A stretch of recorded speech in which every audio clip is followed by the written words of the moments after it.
Manage करने के लिए ब्रॉमली को इंसान सप्लाई किए थे वो लोग अब और सप्लाई नहीं दे सकते थे। अगले दिन एडवर्ड काम पर जाता है और अपने बॉस से मिलकर उससे गारंटी मांगता है कि सब्स्टिट्यूट मिल जाने के बाद उन्हें इंसानों की सप्लाई की जरूरत नहीं पड़ेगी। इस पर ब्रॉमली कहता है कि ज्यादातर वेम्पायर सब्स्टिट्यूट के मिलने से खुश हो जाएंगे, लेकिन कुछ लोग ऐसे भी हैं जो रियल चीज की मांग करते हैं। इस पर एडवर्ड उसे याद दिलाता है कि उसकी बेटी भी उन्हीं लोगों में से एक है। इसके बाद एडवर्ड मैप को देखने के लिए अपने लैब में चला जाता है। जब सुबह होती है तो एडवर्ड अपने घर वापस नहीं आता और अपनी कार में लाइट प्रोटेक्शन ऑन करके मैप के बताए रास्ते से गाँव की तरफ जाता है। वहाँ ऑड्री पहले से उसका वेट कर रही होती है। वो उसे बड़े से एक पेड़ के पास आने को कहती है। एडवर्ड अपनी कार ट्री के नीचे पार्क करता है और हैट और सनग्लासेस पहनकर कार से बाहर आता है। वो हमेशा सनलाइट से बचने के लिए सावधान रहता है। वहाँ उसे एक आदमी मिलता है जिसका नाम लियोनल एल्विस कॉर्मैक था। वो आदमी एक वेम्पायर था जो अब इंसान बन चुका था। एडवर्ड उससे जानना चाहता था कि वो इंसान कैसे बना, लेकिन ऑड्री को पास आता देखकर वो चुप हो जाता है। वो देखता है कि फ्रैंकी ने उसे गन पॉइंट पर रखा था। एडवर्ड उसे रोकने की कोशिश करता है, लेकिन वो नहीं मानता और उसे बताता है कि आर्मी की टीम भी आने वाली है। ये सुनकर ऑड्री फ्रैंकी को रोशनी की तरफ धकेलती है और सब जल्दी से एडवर्ड की कार में बैठ जाते हैं। तब तक सोल्जर वहाँ पहुंचकर उन पर फायर करना स्टार्ट कर देते हैं और लियोनेल की गाड़ी भी बर्बाद कर देते हैं। सोल्जर उनका पीछा करते हैं और गोलियां भी चलाते हैं, जिससे कार के डे प्रोटेक्टर में छेद हो जाता है। पहले ऑड्री उसे अपने हाथ से कवर करके मैनेज कर लेती है, लेकिन होल ज्यादा हो जाने के कारण कैमरा भी खराब हो जाता है और एडवर्ड आगे नहीं देख पाता है। फिर लियोनेल ड्राइविंग सीट पर बैठ जाता है ताकि वो रोड को एक होल से देख पाए और एडवर्ड लाइट से छुप जाता है।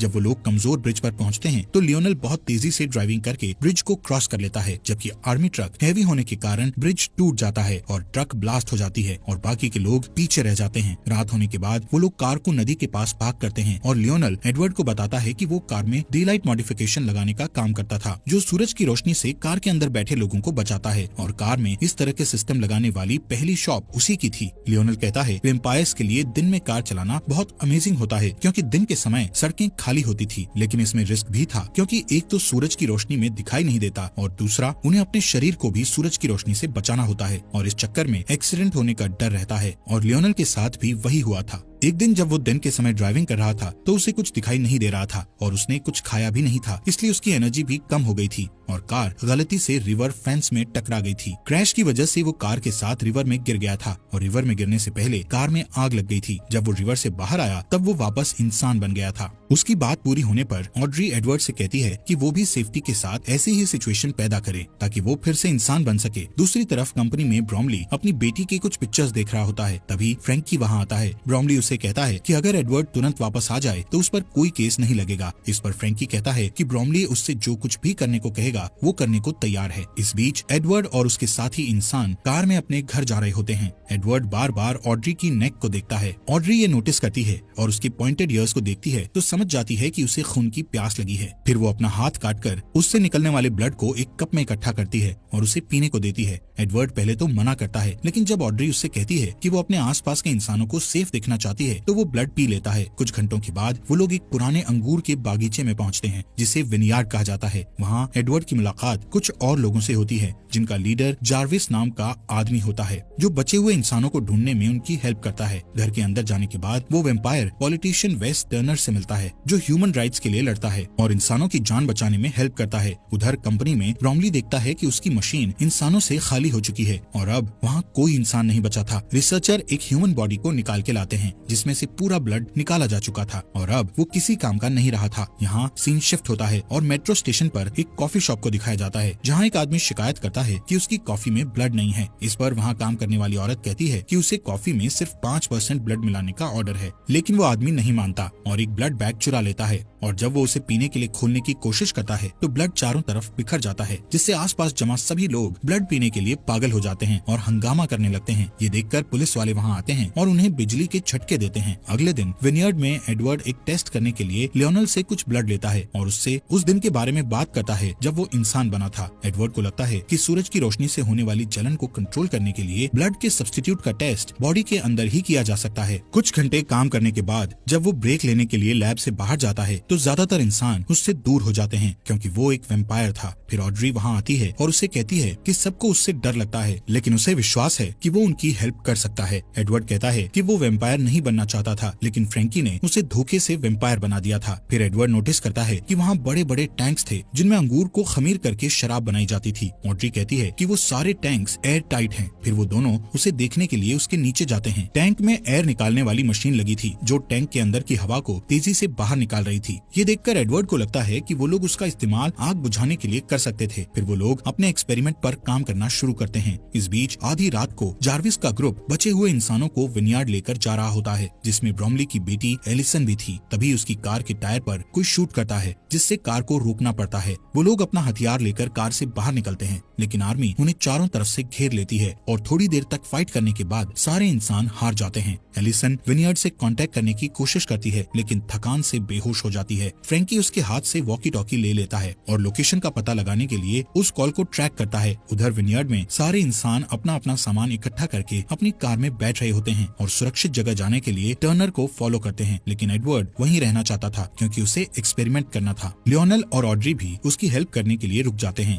इधर एलिसन को जब होश आता है तो वो खुद को अपने फादर के ऑफिस में पाती है और जब उसका फादर ब्रोमली आता है तो वो एक चाकू उठा लेती है। एलिसन अपने पिता से अपने दोस्तों को छोड़ देने के लिए कहती है। ब्रोमली कहता है कि वो उसे देखकर खुश है और उसे गले लगा लेता है। फिर कहता है कि वो उसके दोस्तों के लिए कुछ नहीं कर सकता है। इस पर एलिसन उसे धकेल देती है और डोर की तरफ भागती है, लेकिन एक सोल्जर उसे हिट करता है और वो बेहोश हो जाती है। ब्रोमली को रियलाइज होता है कि उसकी बेटी ने उसे चाकू मार दिया है। अगले दिन विनयार्ड में एक्सपेरिमेंट स्टार्ट होने वाला होता है। ऑड्री मॉनिटर्स को देखने का जिम्मा लेती है और लियोनेल टैंक के नीचे एडवर्ड के साथ रहता है। एडवर्ड के चेस्ट में एक हार्ट मॉनिटर अटैच किया जाता है और उसे एक वेट ब्लैंकेट से कवर किया जाता है। प्रोसेस बहुत सिंपल होता है। वो लोग टैंक को ओपन करते हैं जिससे सनलाइट अंदर आती है और एडवर्ड जलने लगता है और उसके बाद वो लोग एयर एक्सट्रैक्टर यानी हवा निकालने वाली मशीन को यूज करके आग को बुझा देते हैं। पहले 2 बार में उनकी कोशिश फेल हो जाती है, लेकिन तीसरी बार में वो लोग एडवर्ड को लंबे समय तक जलने देते हैं और इस बार उनका टेस्ट कामयाब हो जाता है और एडवर्ड इंसान बन जाता है। वो लोग बहुत खुश होते हैं, लेकिन तभी आर्मी आ जाती है और वो लोग बचने के लिए शराब के बैरल में छुप जाते हैं। दूसरी तरफ कंपनी में फ्रैंकी ब्रोमली के पास जाता है जिसका इलाज चल रहा था। ब्रोमली फ्रैंकी से अपनी बेटी के लिए कुछ करने को कहता है और फ्रैंकी एलिसन को देखने के लिए चला जाता है। एलिसन अभी भी वेम्पायर नहीं बनना चाहती थी, लेकिन फ्रैंकी उसे अपने दांतों से काट लेता है ताकि वो वेम्पायर बन जाए। इधर विनयार्ड में तीनों इंसान अपने छुपने की जगह से निकलते हैं। एडवर्ड बाहर जाता है और पहली बार सनलाइट जब उसकी स्किन को टच करती है तो उसे बहुत अच्छा लगता है। लियोनेल अपनी पुरानी कार निकालता है। इस बीच कंपनी में ब्रोमली अपनी खाली मशीन को देखने के बाद अपनी बेटी से मिलने जाता है। एलिसन को पीने के लिए ब्लड दिया जाता है, लेकिन वो ब्लड नहीं पीती। ब्रोमली उसके पास जाता है और देखता है कि वो खुद को अपने दांतों से काट रही थी, जिससे वो इन्फेक्टेड हो गई थी। फिर वो अपने फादर पर अटैक करती है और सारी चीजों के लिए उसे ब्लेम करती है। तब एलिसन को वहाँ से हटा दिया जाता है और हर जगह सैनिक कानून लागू कर दिया जाता है, जिसके बाद वो लोग सड़कों पर सबसाइडर से फ्रीली लड़ सकते थे। इस दौरान ऑड्री, एडवर्ड और लियोनेल टर्नर के कैबिन में आते हैं, जहां वो देखते हैं कि सारे इंसान मर चुके हैं। ऑड्री को लगता है कि अब कोई उम्मीद नहीं बची, लेकिन एडवर्ड कहता है कि वो किसी को जानता है जो उनकी मदद कर सकता है। इस बीच क्रिस्टोफर को लैब में दिखाया जाता है जो अभी भी एक्सपेरिमेंट कर रहा था। उधर आर्मी सबसाइडर्स को घसीटकर सनलाइट में मरने के लिए लेकर जा रही होती है और एलिसन भी उनमें से एक होती है। उसे मरता देखकर फ्रैंकी को अपनी गलती का एहसास होता है। उस रात क्रिस्टोफर अपने घर आता है तो एडवर्ड ऑड्री और लियोनेल को अपने लिए वेट करते हुए देखता है। एडवर्ड उससे कहता है कि उसके पास एक सोल्यूशन है जो सब्स्टिट्यूट से बेटर है और उसे हेल्प करने के लिए कहता है। उनकी बातचीत फोन रिंग होने की वजह से रुक जाती है। क्रिस्टोफर कॉल रिसीव करने के लिए चला जाता है। जब उसे आने में लेट हो जाता है तो सबको शक होता है और ऑड्री चेक करने उसके पीछे जाती है। एडवर्ड और लियोनेल उसके कोट को चेक करते हैं। यहाँ पता चलता है कि क्रिस्टोफर ने अपना फोन शुरुआत से कंपनी के साथ कॉल पर रखा हुआ था और कंपनी के सभी लोग जान गए थे कि एडवर्ड और उसके साथी कहाँ हैं। अचानक वहाँ आर्मी आ जाती है और फाइट में ऑड्री बेहोश हो जाती है और उसे पकड़ लिया जाता है। लियोनेल और एडवर्ड रोड पर बनी हुई टनल के जरिए वहाँ से बच निकलते हैं और एक पुरानी सुनसान बिल्डिंग में छुपने का फैसला करते हैं, लेकिन वहाँ एक सबसाइडर उन पर अटैक कर देता है। तभी फ्रैंकी वहाँ आ जाता है और उस क्रीचर को शूट कर देता है। वो नोटिस करता है कि उसका भाई इंसान बन गया है। ये देखकर फ्रैंकी कहता है कि उसने एडवर्ड को इसलिए वैम्पायर बनाया था क्योंकि वो उसे मरता हुआ नहीं देखना चाहता था। वो अपनी गलती के लिए माफी मांगता है और अब उनकी हेल्प करना चाहता है, लेकिन जब लियोनेल पास आता है तो फ्रैंकी को खून पीने की तलब होती है और वो उसे काटने के लिए उस पर जंप कर देता है। एडवर्ड उसे पकड़ लेता है और उसे धक्का देकर लियोनेल से दूर कर देता है और उसे शूट करने ही वाला होता है, लेकिन कुछ नोटिस करके रुक जाता है। कुछ समय बाद एडवर्ड कंपनी की बिल्डिंग में एंटर करता है और अपने सारे अलार्म ऑफ कर देता है। सिक्योरिटी उसे पकड़ के ब्रोमली के ऑफिस ले जाती है वहाँ वो देखता है कि ब्रोमली ऑड्री का हाथ काटकर उसका ब्लड पी रहा था। एडवर्ड कहता है कि वो सारी बातों के लिए दुखी है और फिर से वेम्पायर बनना चाहता है। उसकी बात सुनकर ऑड्री को लगता है कि एडवर्ड उसे धोखा दे रहा है और वो अपसेट हो जाती है, पर ब्रोमली कहता है कि अब उसे सब्स्टिट्यूट मिल गया है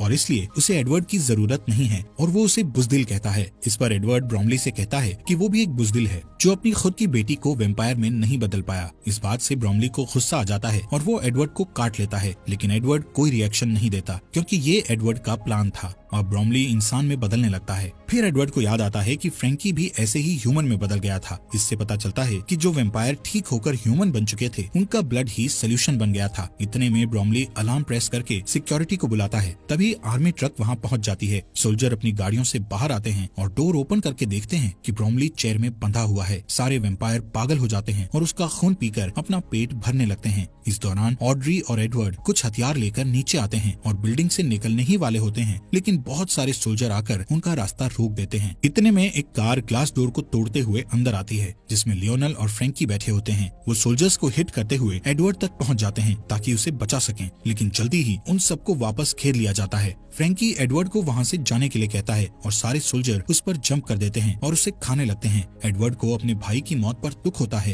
तभी सिक्योरिटी वाले ऑड्री को अपने साथ ले जाते हैं और एडवर्ड उसे बचाने सिक्योरिटी रूम तक उन्हें फॉलो करता है, जहां बहुत स्ट्रगल के बाद वो वेम्पायर 2 गार्ड्स को मार देता है और तीसरे गार्ड को मारने में ऑड्री की मदद करता है। इसके बाद वो सिक्योरिटी कैमरा में देखता है कि फ्रैंकी को खाने वाले सोल्जर इंसान बन गए हैं और जो सोल्जर बचे हुए थे वो ह्यूमन सोल्जर पर अटैक करने लगे हैं। इसके बाद एडवर्ड और ऑड्री लॉबी में वापस आ जाते हैं। सिर्फ कुछ ह्यूमन सोल्जर ही बच पाते हैं। इसके बाद क्रिस्टोफर आता है और कुछ सोल्जर्स को शूट कर देता है। फिर वो एडवर्ड और ऑड्री को भी शूट करने वाला होता है, लेकिन अचानक एक एरो उसके चेस्ट पर लगती है और वो मर जाता है। ये एरो लियोनल ने उन्हें बचाने के लिए चलाया था। फिर ऑड्री उसे हक करती है। एडवर्ड अपने भाई की बॉडी और सूरज की रोशनी को अंदर आते हुए देखता है। फिर वो तीनों लियोनल की कार में बैठ जाते हैं और एडवर्ड कहता है कि अब उनके पास क्योर है और वो अब सबको पहले जैसा कर सकते हैं। इसी के साथ ये मूवी